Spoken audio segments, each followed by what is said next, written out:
biệt anh nhé, chắc em phải ra đi, bởi vì em biết trái tim anh đã đổi thay, chẳng còn yêu em, chẳng muốn em bên cạnh anh như lúc đầu.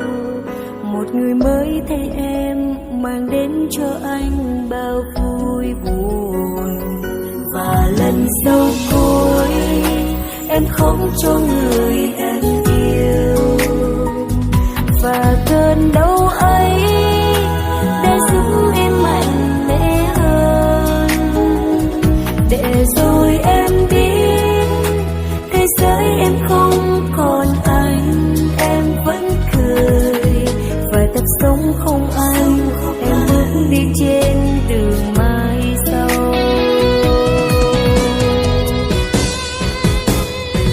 Rồi em sẽ nhớ anh lắm, anh có biết không ơi người, nằm ôm ký ức quá khứ, em khóc trong chiều mưa rơi. Thật lòng em nhớ rất nhớ ánh mắt đôi môi của nào sâu vào nỗi buồn, em quên anh trong từng cơn đau. Ai trong mỗi chúng ta rồi cũng sẽ xa nhau, có thể chia tay trong tình cảm, và cũng có thể xa nhau theo luật sinh tử của tạo hóa. Nhưng em không cam tâm xa anh khi tuổi đời em còn quá trẻ, và hạnh phúc của anh và em đang rất mặn nồng. Em chưa từng đau và khóc cho ai, đây là lần đầu cũng như lần cuối em khóc cho người em yêu thương nhất. Cảm ơn anh đã cho em một thế giới thật hạnh phúc khi còn bên anh. Em sẽ nhớ anh nhiều lắm.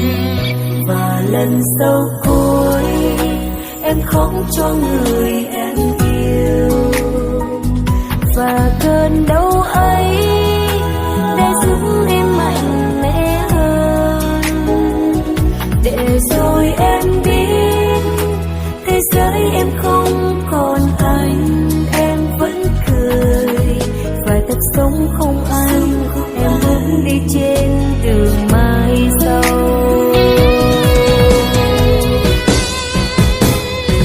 Rồi em sẽ nhớ anh lắm, anh có biết không ơi người, nằm ôm ký ức quá khứ, em khóc trong chiều mưa rơi.